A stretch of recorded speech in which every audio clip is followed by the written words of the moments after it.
The Bunzerelly Show has been nominated for Orlando Weekly's 2018's Best Local Podcast. Go to Bunzerelly.com for more information and a direct link to vote. This is the Bunzerelly Show.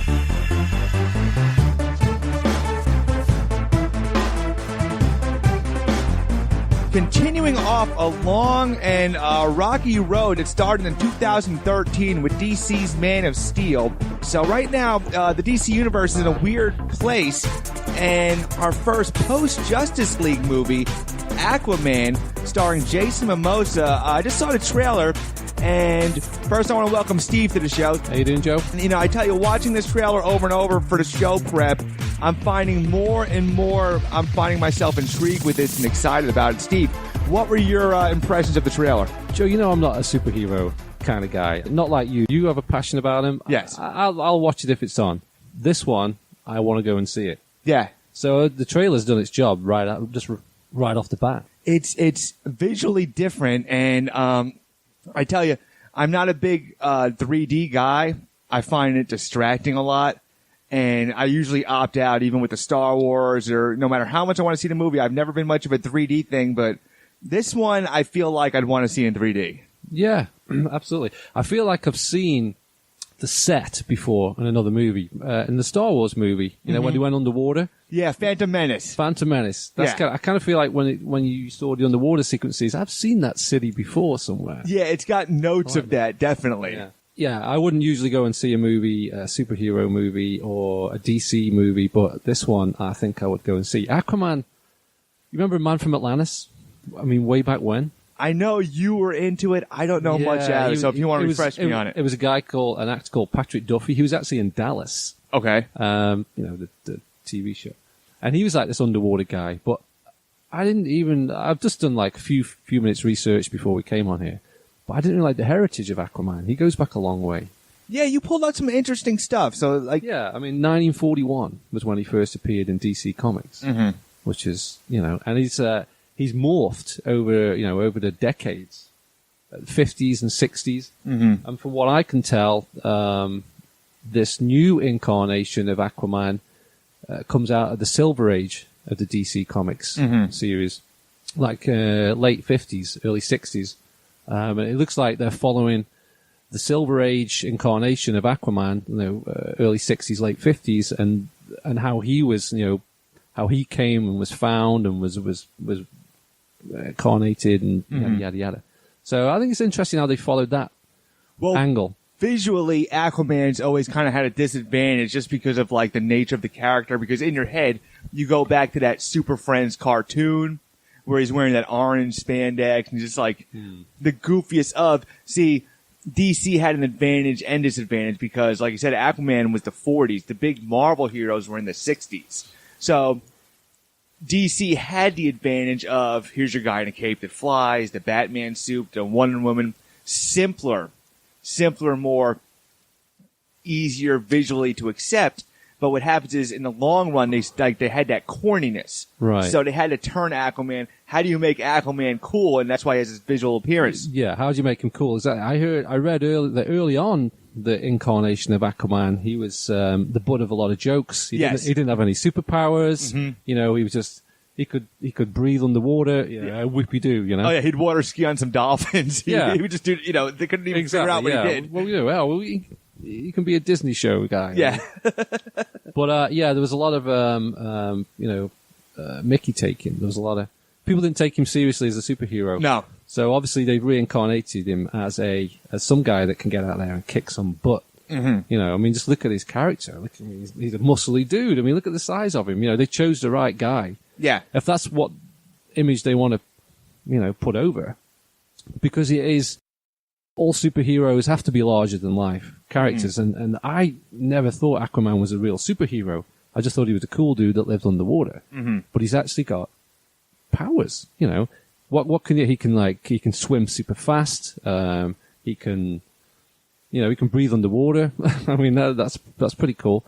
I can see this going, Joe. I can see this going to Aquaman 4. Or 5. Yeah, this one's got some promise. Because there's so much history behind Aquaman that I never realized. Well, it's kind of like Wonder Woman. Like Wonder Woman, as far as comics, like me, I was never a big DC person. Because DC, as like, they almost, I don't want to say they aged out because they are hardcore DC fans that are still into it. I'm just a Marvel guy. It's just, and some people were into both. I'm saying I'm not familiar with the history of Aquaman, but even Wonder Woman, her movie was awesome. It was great. And DC, like that Justice League, even though it was kind of lukewarm, Aquaman was great in it. Wonder Woman was okay. I didn't do anything wrong with Aquaman, but this movie in particular is kind of going that Wonder Woman road where it's like, we're going to show you this world. And part of it is you're not burdened with the task of tying it into Justice League. Right. Even though they made that mistake with Justice League and it did okay, like this one, I'm almost, I'll say 90% sure this takes place before Justice League. Right. I actually kind of like it's almost like a science fiction movie as well as as an adventure, as a superhero movie. Because generally superhero movies are set in, on a planet based, an Earth based, apart from Thor and that. But I like this one because it's got the science fiction feel to it, in my opinion. And it's kind of believable because if you think about the ocean, it's a different world. There could be you could create things, but it's so deep, like out in the middle. I mean, there is so much ocean that's not explored. I don't know what the percentage is, but I'm saying if you go way out, I'm sure nobody's been to the bottoms. You could almost believe. Well, actually, I think somebody has been to the bottom of the Mariana Trench. I stand corrected. Yeah, I think we've done that. Okay. But that brings in because I think some of the sound bites out of that were, they're trying to unite the seven seas, right? Mm-hmm. So, and I think some of the monsters that you see in that are some monsters that have come from the Marianas Trench, the deepest place in the ocean. And they've come out they're part of the Seven Seas army, one of the armies of the Seven Seas, So yeah, off the bat, I liked it. I liked the trailer. And I think I would actually go and see it. And you know me, you can't get me to go see a movie. Yeah. I want to go see it. So it's definitely, it's creating a world and a story. Like I said, they're stepping back off that Justice League because the DC universe isn't kind of getting that momentum the Marvel universe is, but it's good characters and good stories. Good writers too. I mean, yeah. I was looking at some of the guys that were actually wrote, not the screenplay, but actually wrote the storyboard, I presume. And that was like, G. Johns, he was, Jeff Johns, he was one of the original. He was the DC, creative director. For the last few years. I think now he's doing his own thing. Okay. So, good luck to him. So they must have brought him in as freelance. Will Beale, he wrote Gangster Squad. Okay, I have not seen with that. Sean Penn. It's an awesome gangster movie. Okay, I'll have to check that out. Yeah, it really is. It's like a Goodfellas. That's right up my alley. Yeah, type movie. It's even as gritty as that. I think Josh Brolin was in it as well. Okay. It's great. You should watch it. Okay. It's gritty. You got some. It's maybe a little bit violent. Obviously, not one to watch with the kids, but yeah, definitely get into that. And of course, the director, Mr. Wan. Yes. What's his first name? James Wan. Yeah. So, and he's also got a credit on the writing. I think, so. Okay. So that's great. So you got some pedigree there. Absolutely. So if you diving into like the meat of the trailer, I think we had some of the same theories opening up because you looked up his father, which was the king of Atlantis. Yeah. And that was, I'm sorry, who was the actor? Well, I think his father was the guy in the lighthouse. You know where? No. Oh, I'm sorry. The king. You looked up the king. Yeah, I think the king was, was from Rocky. William Dafoe? No, Dolph Lundgren. Dolph Lundgren. Sorry. Yes. Yeah. So that's the king, and you don't see him, and I have a theory behind that because whatever puts Aquaman's mother in that position where she's washed up, injured, unsure, I think that's the aftermath of some battle. Right. Well, she's a queen. Yeah, but as it states in the opening. Yeah, but he must. I've got a feeling he dies or something kind of early in the scene in the origin story and that brings his half brother in that situation.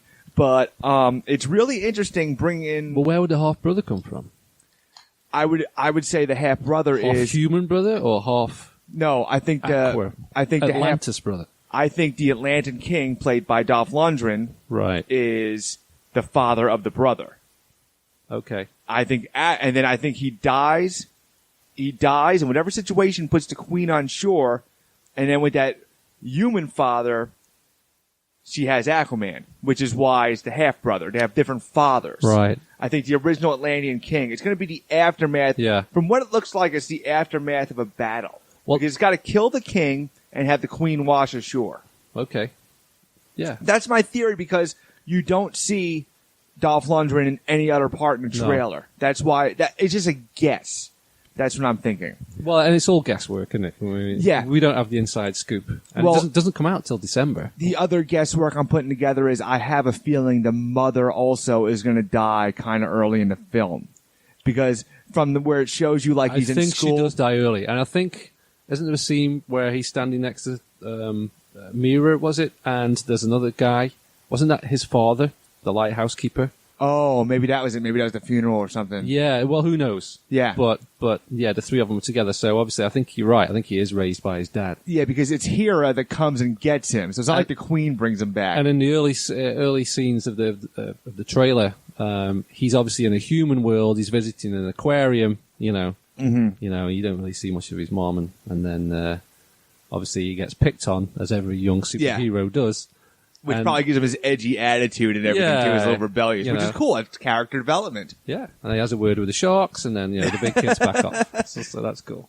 And as corny as that, but here's the thing. Now, you're getting notes of different things. And obviously Aquaman is from the 40s. So it's not like he's, this is his story. But there's things that, there's kind of certain notes and rotations in storylines that we have the half-brother and everything is reminiscence of Thor. Right. Which I know he's not trying to rip that off, but what I'm saying is, you could tell the cycle of the hero's journey is every superhero story.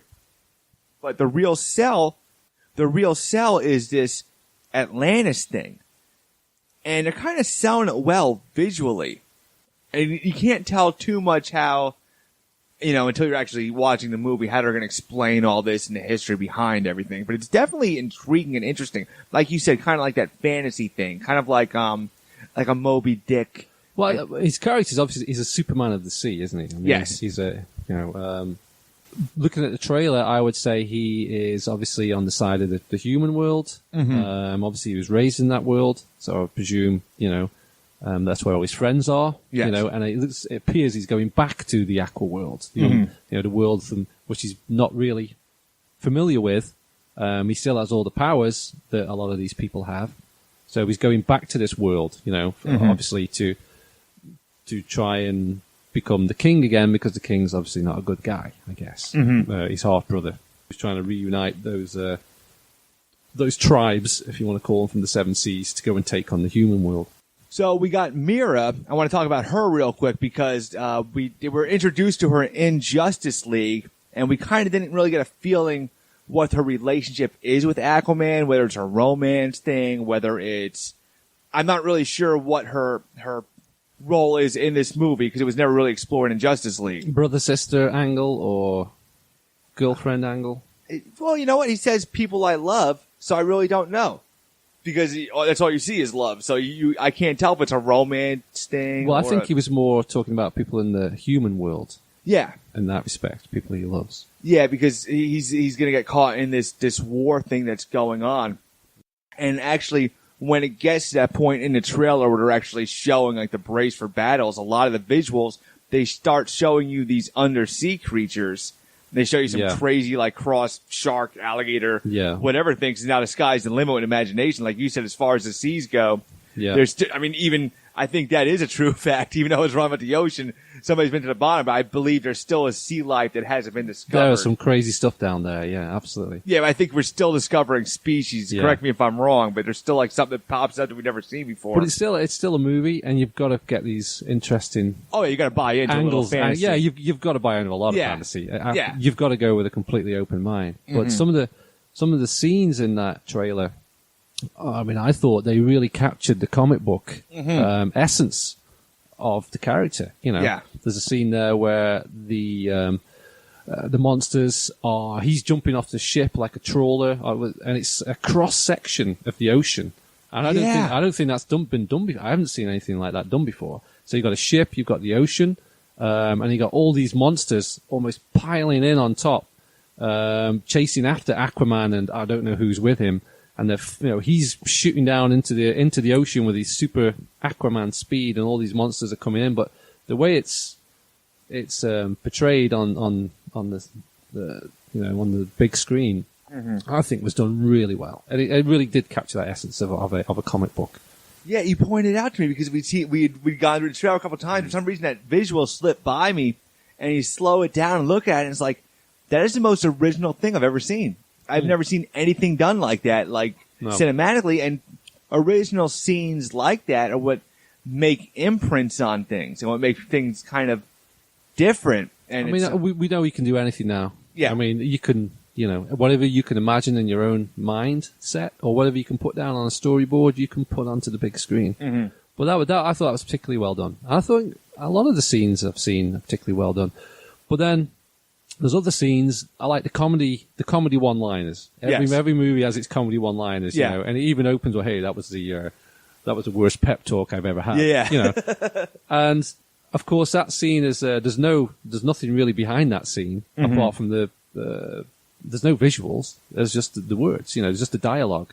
So I think they're trying to set the tone of the movie to say, this is a great production, but we've also got the comedy angles, the one-liners. It's not just for the teenagers. Maybe the parents can have a little smirk at some of the stuff. Even as much as they sell it to you, it's still like this deep fantasy, hard to grip thing. So when you have that little groundedness, you have to put the human, snarkiness, the human side, just to kind of bring it back to earth. Yeah. And he has no comic relief, so it's kind of like the hero is the comic relief, which is something different, the reluctant hero thing. Well, that's it. You hit the nail on the head there. That's a good point. There is always a lot. There's no comic relief in these movies. No. There's no characters bouncing off each other with it's always one guy doing it, and he is his own comedian, which is good. And you need that in a movie. You need that lightheartedness. In the last scene where he jumps out of the airplane. Yes. He just looks at and the pilot says in an English accent, by the way, "She's got no parachute." Yeah, he goes redhead. Yeah, and he goes, "Yeah, that's redheads for you." Whatever. Yeah, that's good. It sets the trend of the movie. It's good. Just come back to it again. I actually think I'd go and watch that one, Joe. Well, now here's the thing that I was looking at this movie and it looks good. All the notes are there and the right pieces are there. And there was something else I noticed, and this kind of came up before on the show when we talked about the Solo movie, because I saw Solo and it was good. It was right up there. It wasn't. There's a lot of talk of why it performed so bad. Right. And one of the points that was brought up was because it was released in the summer. Now, I don't think Star Wars traditionally, and this, is, we saw Rogue One on Christmas. Yeah. I'm sorry. Force Awakens was Christmas. Rogue One was Christmas. And what it is about these movies is, like those movies that aren't the summer blockbusters, they're better for the Christmas time because it's a little more accessible. So you're with your family, and all of a sudden you've been in the house, you're, eating a dinner and everything, and it's like, okay, you guys want to go to the theater? Kill some time? Yeah. Oh, Aquaman, that's pretty accessible. The time between Christmas and New Year is, when movies get hit up a lot, isn't it? Yeah, well, it's because it's not the big thing you're rushing out to see, but it's good enough that, like, when you're with your family, you say, hey, let's go check out this, Star Wars. Every generation can relate to Star Wars. The Bumblebee movie, because the Bumblebee movie is a little smaller scale than the Transformers movies. It's not trying to be a summer blockbuster. Solo should have been during the Christmas. Solo went up against Infinity War, even though it was both Disney-owned franchises. My point being is, because of the I believe Christmas, because of the poor reception of Justice League, not poor, but it was just a little lukewarm. People might not rush out to see Aquaman. I think releasing it during Christmas is a better time for it. I think it's going to perform better and be like the sleeper hit. And I think box office wise, I think it's going to do good. And I think, like I said, artistically, it looks beautiful. So I think, without a doubt. Yeah, I mean, I think, like you said, I know you're not a big superhero movie. That's why your opinion's important. Yeah. And you want to go see it. I do. I think so. Yeah. I mean, I'm not going to be the first in line, but you know, when there's a quiet Saturday and the kids aren't, you know, the kids are in bed. Yeah, I'd go and I think I'd go and see it. I would probably give on the trailer alone. You know, I'd give the trailer 4 thumbs up. Yeah, just for the trailer because I think it ticks a lot of boxes. Trailer coming out at the perfect time. All the summer blockbusters are over. Get us ready for Christmas. And I want to reiterate, I think the Christmas release date, like I will predict and put it on paper that things have performed better than Solo did. And this might be like a big, great surprise for all of us. But I'm definitely interested, definitely looking forward to this movie. I want to thank you, Steve, once again for being on the show. It's been a pleasure. It's a pleasure, Joe. Thanks for having me.